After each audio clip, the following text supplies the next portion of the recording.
देवा हो पशुपति बनजो भाई बनजो मानव देवा हो असुर बढ़िया ही दुखे पावे छो भाई असुर हरियाई दुख पावतो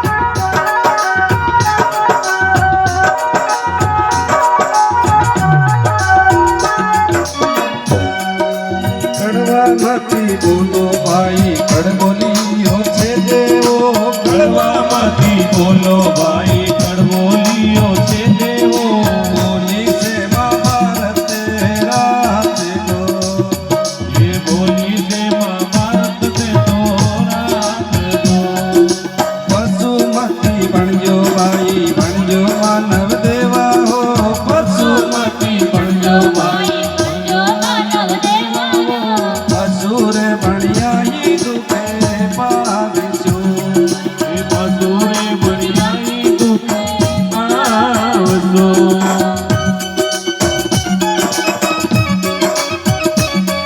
ये पशुपति बनजो भाई बनजो मानव देवा हो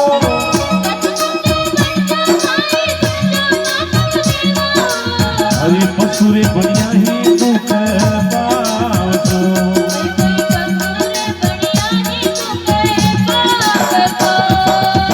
बोलो रामजी महाराज की जय हो वो भजन गाइए गुरु महाराज को बनाओ एक बार कार में चले हुआ जन बाप जी का फोन आयो कोई कि बाप जी वो आदमी एड़ो एड़ो काम कर दियो वो जन बाप जी क्यों आदमी पशु काम नहीं करे जको काम करियो है जन महाराज सा क्यों कार्ड पेन भजन बनावा जन आतो आती वो भजन बना दी 2-3 लाइन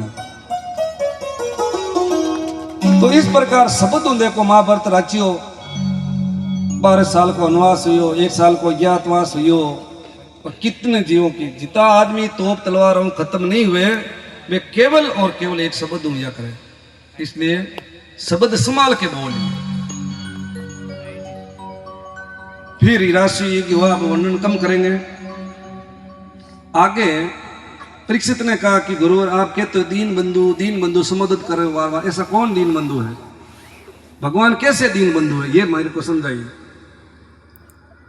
तब सुखदेव जी महाराज कहते राजन भगवान का परम सखा है उसका नाम है सुदामा परम संतोषी है परम विरक्त है और इंद्रियों पर विजय प्राप्त की हुई और हमेशा संतोष रहते हैं सुख नहीं काजी पंडिता सुख नहीं भूप भैया और सुख तो सहज ही आवश्यक हो तृष्णा रोक गया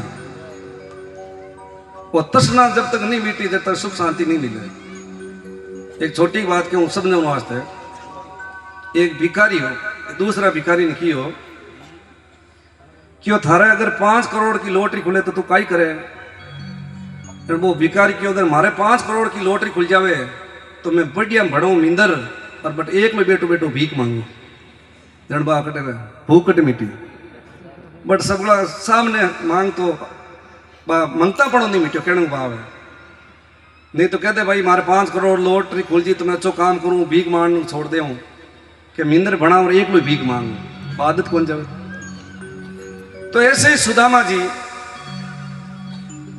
और भगवान की भक्ति में मस्त रहते हैं और सदा संतोषी स्वभाव और घर में ऐसी स्थिति सुबह खावे तो शाम का नहीं शाम को खावे तो सुबह नहीं और कभी भिक्षा मांगते नहीं ब्राह्मण है ब्राह्मण होकर के भिक्षा मांगे तो भी को ब्राह्मण तत्व है वो नष्ट हो जाएगा ब्राह्मण भिक्षा लेने का अधिकारी है लेकिन मांगने का अधिकारी नहीं। तो सुदामा जी जो खेत खलियान निकालते तो वे मुँह चावल चुपरा इकट्ठा करके टिकट बनावता, लूण मिर्च लगाई और प्रसाद पार भगवान की भक्ति में मस्त रहता। लुका सुका खाए के ठंडा पानी पी, देख पराई चौपड़ी मत ललचा जी। एक दिन एक संत आया, सुशीला नाम हो सुदामा जी की पत्नी को, कि आपका पति है, आपका पति का मित्र है द्वारकाधीश। सुशीला का मेरे पति के मित्र है द्वारकाधीश का? हाँ। जना आज सुदामा जी आया कि हे पति देव, आपका मित्र द्वारकाधीश है। सुदामा जी ने कहा वो तो मेरा परम सखा है, साथ साथ खेलते साथ साथ पढ़ते, आज उनकी आपने याद दिला दी। तो कहा कि आप मित्र से मिलने के लिए नहीं जाते हो? कि मित्र के घर जाते तो खाली हाथ नहीं जाते। एक मित्र के घर, एक गुरु द्वारा, एक अपन जाओ तो खाली हाथ नहीं जाना, शास्त्र के। तो के घर में कुछ है नहीं, जन भाई कि मैं व्यवस्था करूं। सुशीला बड़ी होशियार ही, 5 गरु चावल लाई 5 तरह का। क्यों? कि वे तरह तरह का चावल दे कि भगवान जंठा पड़ जाए, घर में बहुत गरीबी है। और सुदामा जी ने पूछी भगवान सुदामा जी कैसे हो? तो सुदामा जी एक ही बात कही, इस संसार में हमारे समान कोई सुखी है ही कौन। और कपड़ों भी पोटली बनाई तो वो 5 जगह कपड़ों फटूड़ो 5 कार्य लागूड़ी जगह जगह। और वह ल्याय दियो कि और एड़ी पत्नी तो सबको मिले जो भगवान से मिलने के लिए प्रेरणा दे रही है। अब सुदामा जी रवाने हुआ है, पैरों में जूती नहीं है, पैरने के लिए पूरा कपड़ा नहीं है, हाथ में छड़ी है, चेहरे पर ब्रह्म तेज है, और जा रहे हैं। और मन में सोच रहे हैं कि आज द्वारकाधीश का मेरे को दर्शन होगा, वरस तो भी भूलगा खुशी के मायने। और ज्यादा जो चीज भगवान से मिलने की उत्कंठा हो जावे तो वो आदमी नींद भूख और प्यास भूल जावे। और जा रहे हैं और गा रहे हैं, हर कैसे आऊं रे सांवरिया, कैसे आऊं रे सांवरिया, तेरी ब्रज नगरी बड़ी दूर नगरी। कैसे आऊं रे सांवरिया, कैसे आऊं रे सांवरिया, तेरी ब्रज नगरी बड़ी दूर नगरी। दूर नगरी काना दूर नगरी।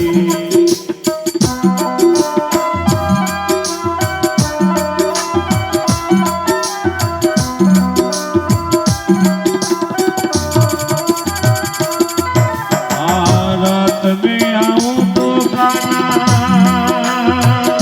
डर मोहे लागे, रात में आऊं तो गाना अरे डरे मोहे लागे, गाना डर मोहे लागे।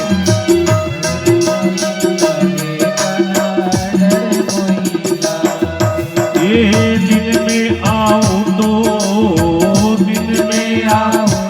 देखे सारी नगरी बड़ी दूर नगरी। दूर नगरी बड़ी दूर नगरी।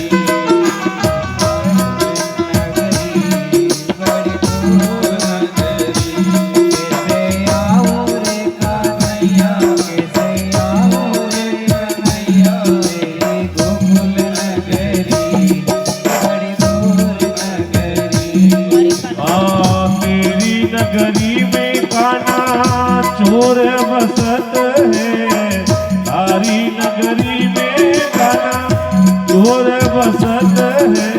चोर बसत श्याम चोर बसत है, चोर बसत श्याम चोर बसत।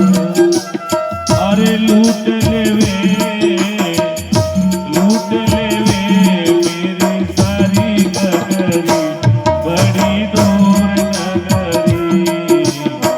दूर नगरी काना दूर नगरी। अरे बार बार यूं कहे ब्राह्मणी हुए सुदामा प्यार। बार बार यूं कहे ब्राह्मणी हुए सुदामा प्यार। की पोट लेके जाओ मोहन के द्वार, चावल की पोट लेके जाओ कन्हैया के द्वार।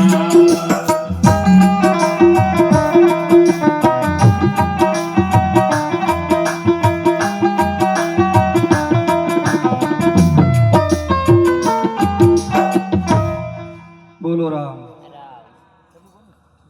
तो सुदामा जी जा रहे हैं, कहीं पुष्कर चले गए, कहीं हरिद्वार चले गए, काशी चले गए, 6 महीने हो गए, क्यों रास्ता को ध्यान ही नहीं, भगवान के प्रेम योग में जा रहे हैं।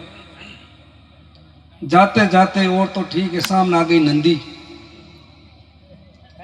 कन्हैया ने कहा, सुदामा जी ने कहा नंदी तो पार होगी नहीं, वहीं बैठ गई।